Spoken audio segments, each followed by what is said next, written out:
And a very happy Thursday to you at 12:07 in the West. It's the John Phillips Show.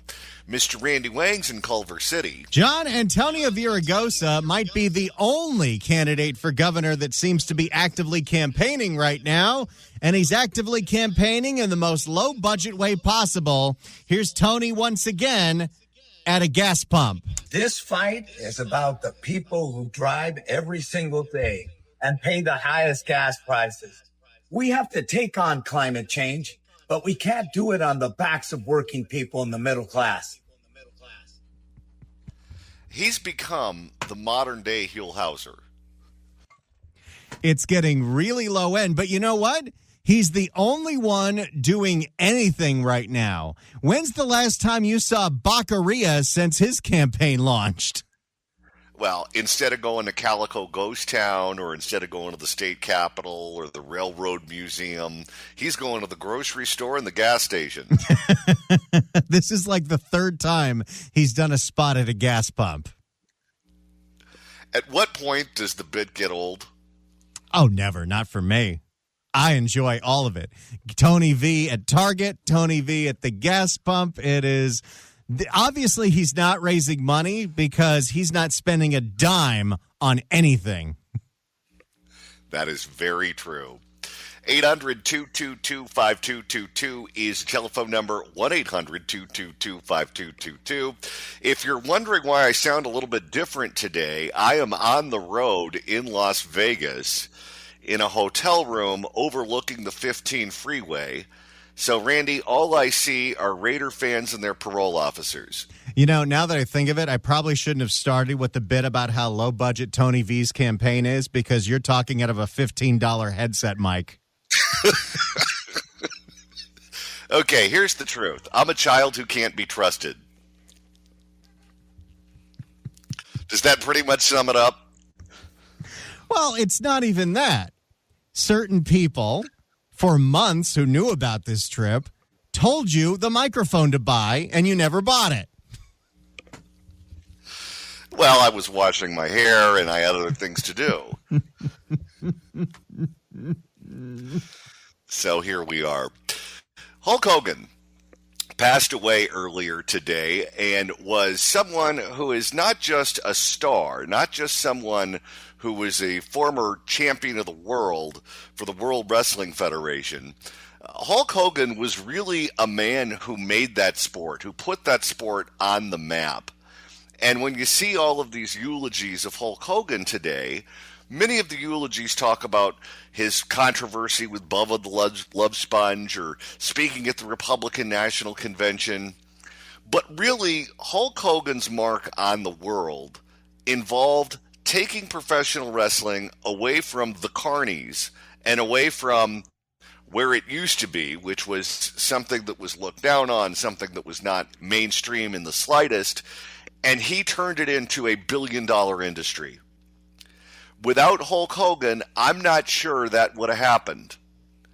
When Vince McMahon and the World Wrestling Federation decided to put all of their chips on Hulk Hogan and incorporate popular culture, which they did in WrestleMania 1 with people like Mr. T and Cyndi Lauper and Liberace and Regis Philbin and all of the rest, that sport took off like a rocket ship on the back of Hulk Hogan. There are people in that industry now who are huge stars, people like The Rock, people like, John Cena. But none of that would have been possible without Hulk Hogan. No Hulk Hogan, no Rock, no John Cena, no billion-dollar industry. And for that, the world will always be thankful to Hulk Hogan. So rest in peace, Hulk Hogan. Now, Randy, we've got an update for you on the fires. Specifically, there are reports of squatters that are taking over properties in burned-out Altadena. Although the sheriff's department is denying that for some reason. Although if you talk to individual sheriff's deputies, they say, yeah, we've seen that. You knew this was going to happen.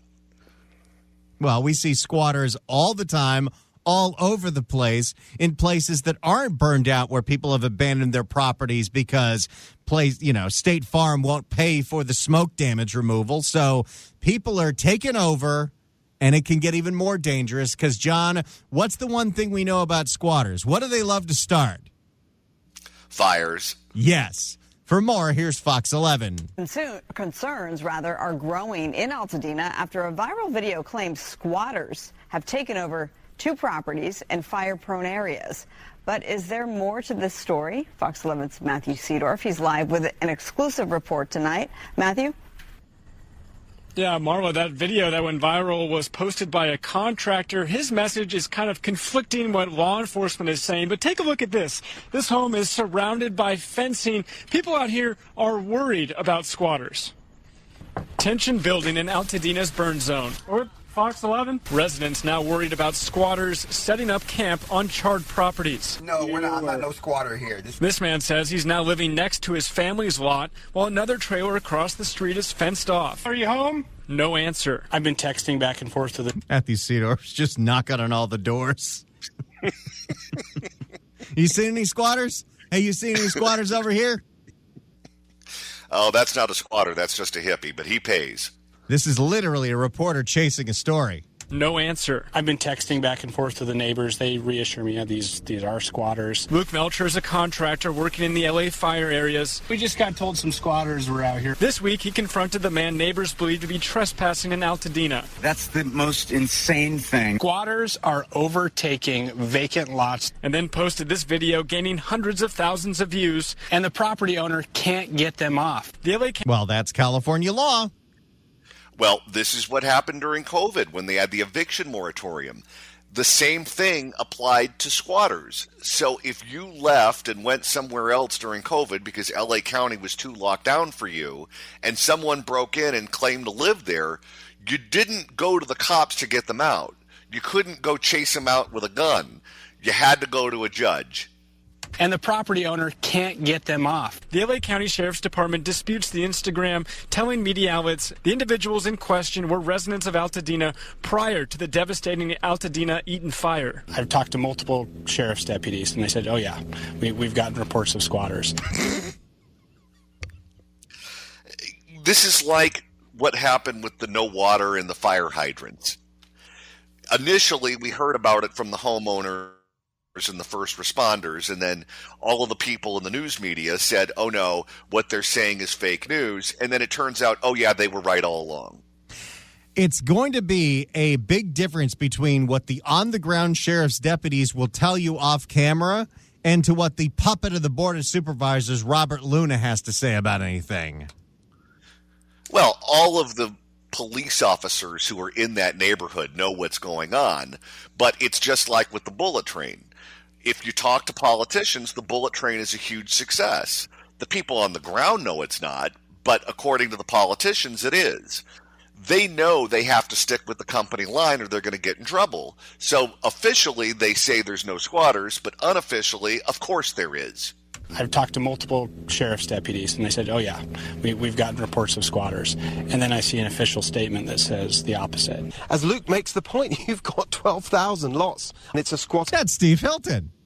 Hey, there he is. As Luke makes the point, you've got 12,000 lots, and it's a squatter's paradise. California governor candidate Steve Hilton saw the video and wanted to visit the questioned properties himself. Squatting across the... There's a guy that's campaigning. Him and Tony V, the only two. Squatting across the state is a massive problem. We saw a house burn down in Hollywood not that long ago. I believe you covered that. We covered that too. That was the one in Hugo's district where Hugo said there's nothing we can do about it. And the residents were like, someone's going to burn this place to the ground. And the next day, someone burned that place to the ground. And didn't he show up and they all started yelling at him? Yes, that part was great. system seems to be on the side of the people who do the wrong thing. A lot of homeowners trying to deter squatters, adding these private property no trespassing signs. I don't understand why it should be such a battle to remove someone from your property. Well, that's the protections that we have given in the state of California, and even tougher protections in the county of Los Angeles. It is very difficult to get somebody out of your home once they're in there, even if they weren't supposed to be there to begin with. Almost impossible, and takes forever, up to a year, maybe longer. There are no active reports of squatting. LA Councilwoman Tracy Parks sharing this video addressing similar concerns in Pacific Palisades. Well, LA County Supervisor Catherine Barger's office tells us they haven't received any calls or complaints from Eden Fire constituents about squatters on private property. So off camera, a member of the LA County Sheriff's Department tells me while the two properties from Instagram are in question, they have responded to, quote, a handful of squatters in Altadena since the fire in January. So there are squatters. Yes. And guess what? If you had squatters on your property and you took matters in your own hands to get them off your property, they would arrest you at the same time that they're saying it's not happening. We're live tonight. Matthew Seedorf, Fox 11 News. All right, Matthew, thank you so much. The state is not here to help you with the squatter. The county is not here to help you with the squatter. Unfortunately, your only recourse is to get a skunk. But the skunk won't smell as bad as a squatter. That's true. Just get the skunk in there, get the squatter out of there, and then get a slow cooker and fill it with apple cider vinegar. It'll help with the stench. Well, and can you imagine moving back to your property after the squatters had been there for a period of time? You remember the one in Hollywood where the neighbor was accusing the people inside that abandoned property of shooting snuff films?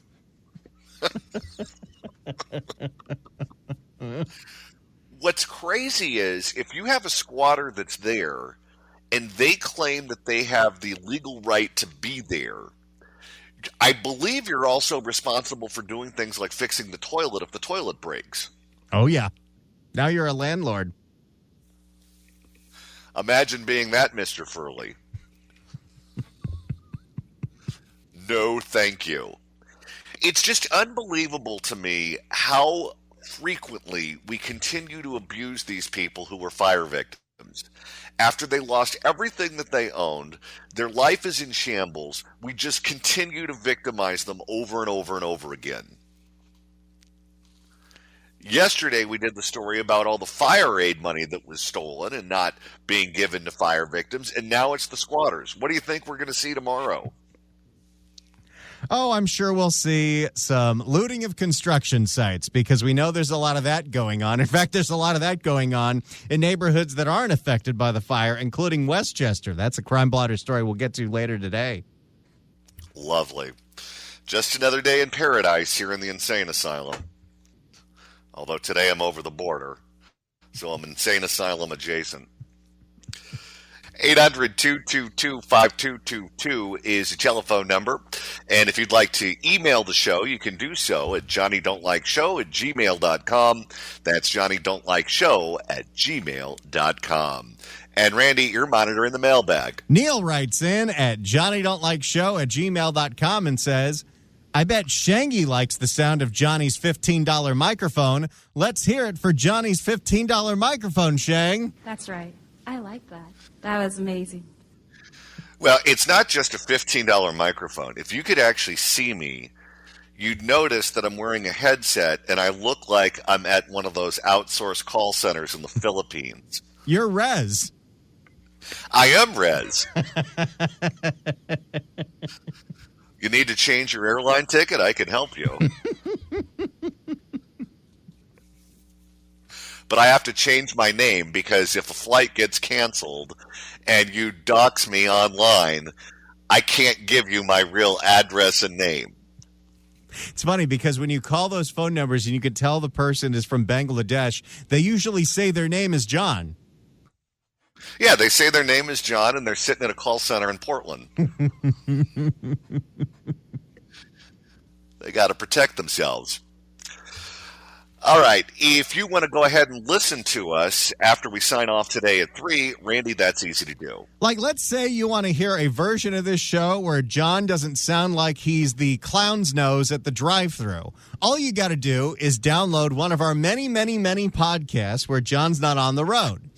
Just go to KBC.com/podcast, KSFO.com/podcast. You can search for The John Phillips Show on the Apple Podcast app, iHeart, Spotify. Search for The John Phillips Show. Hit subscribe. You can download all the episodes. I might have to start titling any episodes where you're on this microphone so people are aware that you're on this microphone. You could do a Google on the YouTube. Do a Google on YouTube. You can get the KABC app. You can get the KSFO app. Anywhere you go, there are so many ways to listen to a out-of-date but higher quality version of the show compared to the one that you're listening to now. You know, over the course of this segment, you've given me just about every crummy job on planet Earth. I'm taking the orders at Jack in the Box. I'm working at Res. What's next? I'm going to be Rosie O'Donnell's gynecologist?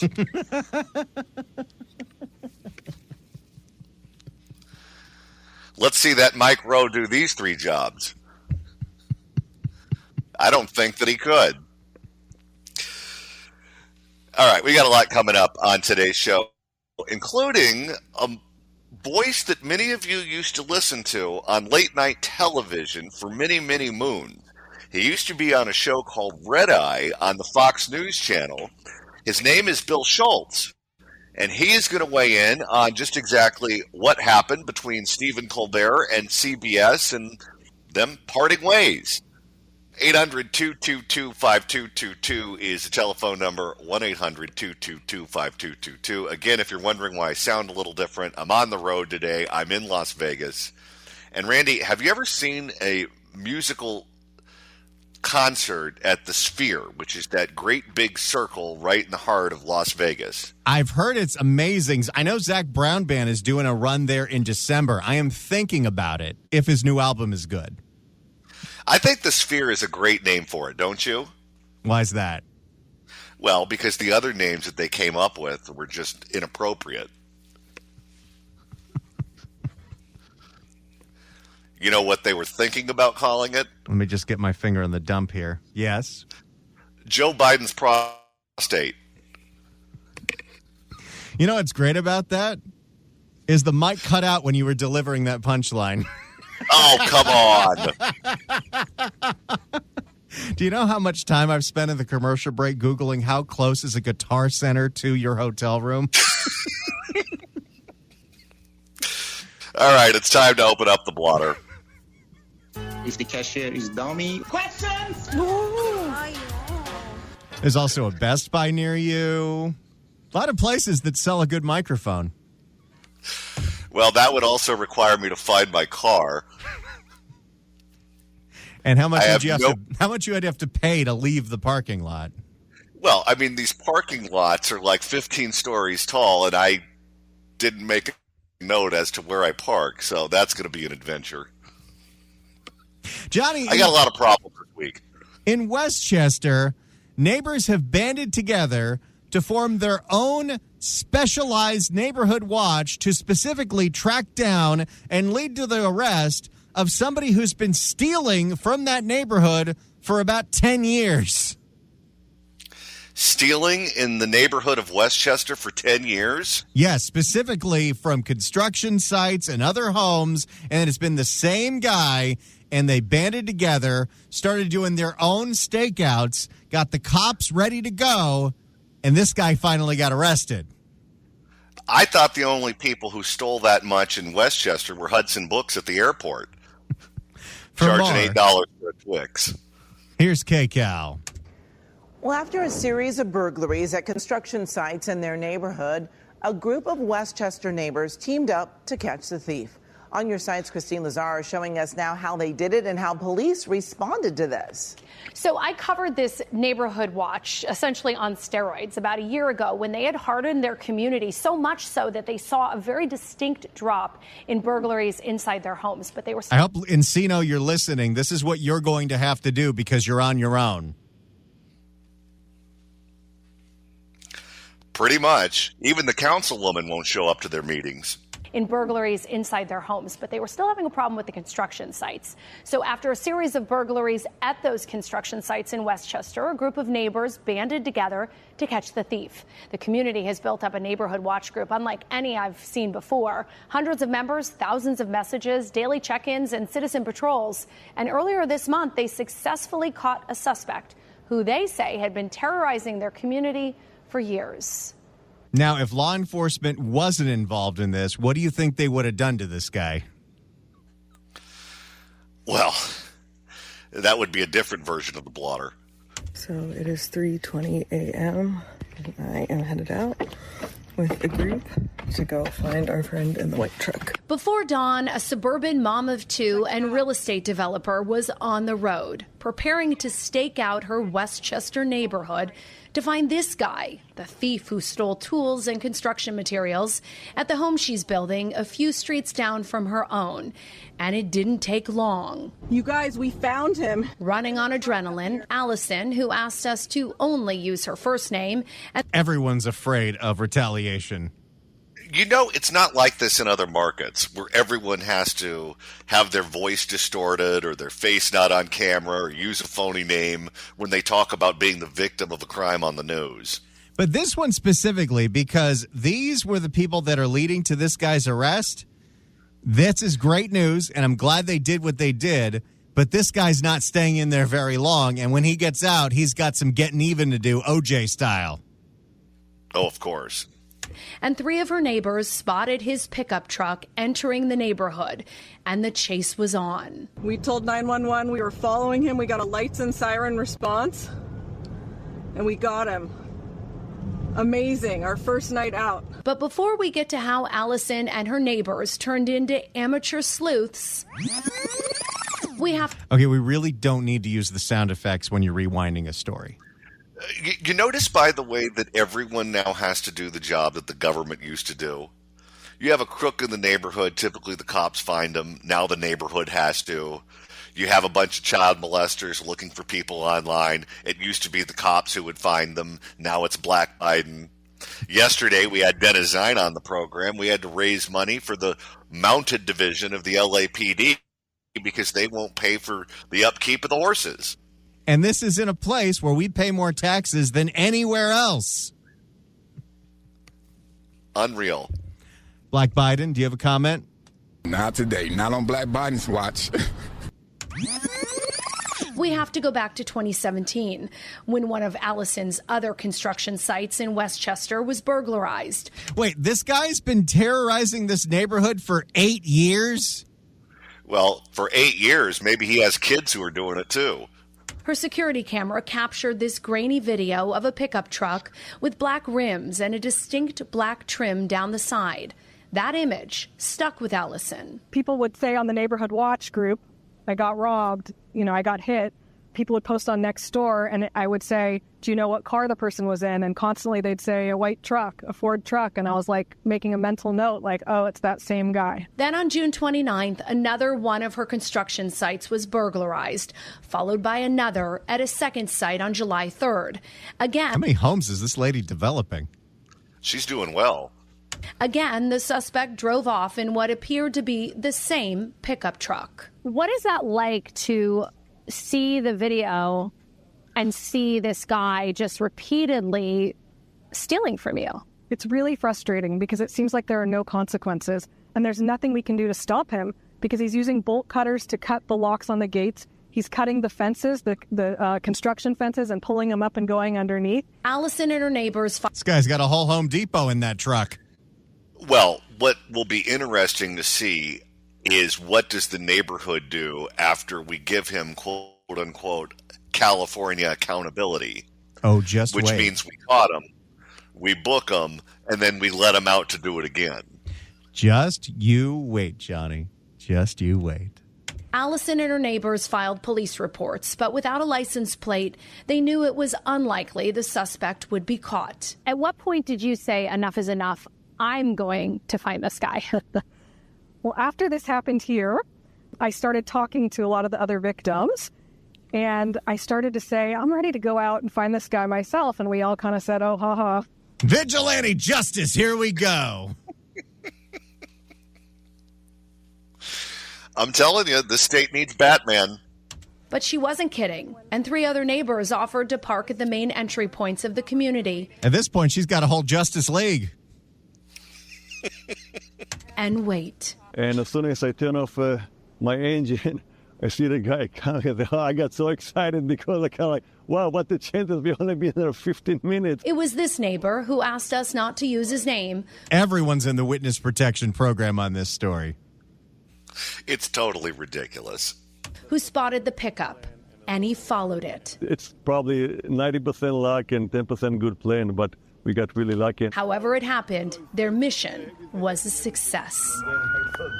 Multiple police cars responded and cornered the pickup. Inside, a suspect, matching the images captured on Allison's security cameras and all the videos and photos she was sent from neighbors who also had their construction sites burglarized. This guy, over and over and over again for 8 years, has been terrorizing just this one neighborhood. Maybe other neighbors, but they picked up that it's this same guy in this same truck going back to 2017. Well, and if he keeps using the same truck that's easy to spot, that means he's not even trying to be discreet. So to actually see his face and put a face with this person who's been terrorizing our neighborhood for so long, it was a great feeling, actually, to see that, okay, finally they've got the guy. And once they had the suspect's name, Allison did a Google search and found this Facebook post from the El Segundo Police Department back in 2019, in which they arrested the same suspect for having a saw, burglary tools such as bolt cutters, and a box of men's watches in his pickup truck. Where'd he get those? I don't know, but he's never late. Turns out the suspect has a long rap sheet with arrests for crimes like vehicle theft, spousal abuse, drug possession, and as you may have guessed, burglary. By the way, this one? Spousal abuse. Not a serious crime thanks to Prop 47. How often do we do stories where these people have the same pedigrees? Rap sheets the size of CVS receipts. Burglary. And then we found that he had been incarcerated from end of last July until end of May this year. Well, I'm sure he was rehabilitated during his stint in prison. He gets out and starts going back to the exact same neighborhoods. Learned absolutely nothing in prison. And all of a sudden, it's almost like that 10 months wasn't enough time. You don't say. And all of a sudden, the light bulb went off. Well, that's why we had a break from him, and that's why it just seemed like it was heating up. He had just gotten out of prison, and then June, July, he's been back the same place doing the same thing. Her advice for other communities struggling with a spike in crime: organize and communicate. But we have block-by-block chats. And so if something is going on one of these streets, everybody gets an immediate alert, and it really makes a difference because we are here. This is like catnip for the busybodies in a neighborhood. Oh, if you're a retiree in Westchester, you're never going on vacation. The more and more neighbors are getting added to different text threads and different text chats, oh boy, this is the most exciting their life has been in 20 years. Immediately. The morning after Allison and her helpers caught the burglary suspect, that WhatsApp chat was buzzing with comments like, "You guys are amazing. This is epic." And Allison, you are your own sheriff. Next time they're going to want blood. Okay, how long do you give it before the comments start tearing her apart? Well, this is what happens in the comment section of everything, including a neighborhood watch group, including Nextdoor, including apparently there's a comment section on the Ring app. I'm afraid to look. You've never been a detective? No. Never worked in law enforcement? No. It's kind of fun. Maybe in my retirement I'll become a detective. And I don't think she's kidding. The suspect will be in court at the end of the month, and Allison plans to be there. For now, that suspect is behind bars, being held on $100,000 bail. Amy, back to you. But Johnny, based on California law, even with things like Prop 36, then considering this guy just got out a month ago, how much time is he really looking at? Oh, not much. The police made the arrest. Nathan Hochman, I'm sure, will prosecute. but then he's in the hands of Newsom-appointed judges, Newsom-appointed parole boards, and he's going to be back out on the streets. That's how this story is going to end.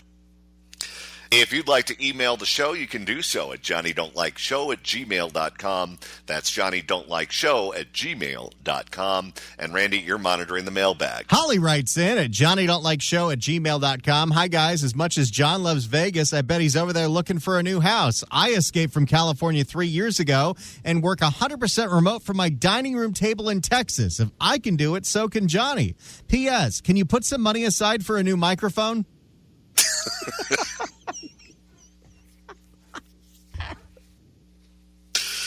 Let's go to Cardi in Lancaster. Cardi, hello. Hello, how are you? Good. So, comment. Our inept and asleep-at-the-wheel mayor and the rest of the buffoons on the city council will do nothing for this crook.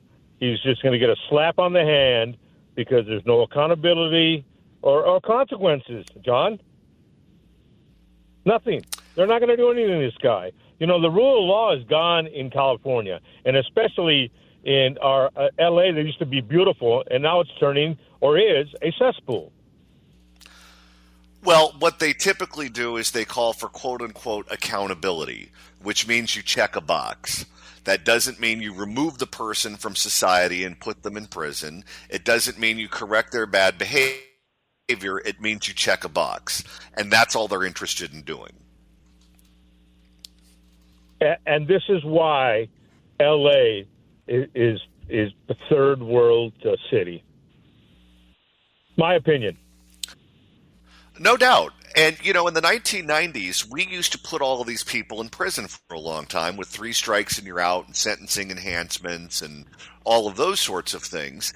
And we became a victim of our own success. The state was safe. You didn't have to constantly look over your shoulder every time you went outside. And people said, well, why are we spending so much money on prisons and correctional guards and judges and fill in the blank when we're all safe and none of us feel threatened? And so let's pull that money out of the criminal justice system and spend it on education. Well, fine. They went ahead and did that, and look what we have now. Oh, well, we can get into education. I'm 60 years old, and I came up when education was pretty good in California, and crime was low. When Daryl Gates, I know a lot of people don't agree with it, but when Daryl Gates was a police chief, very little crime. Daryl Gates was the finest police chief this city has ever seen, maybe even better than Chief Parker. Thank you for the call, sir.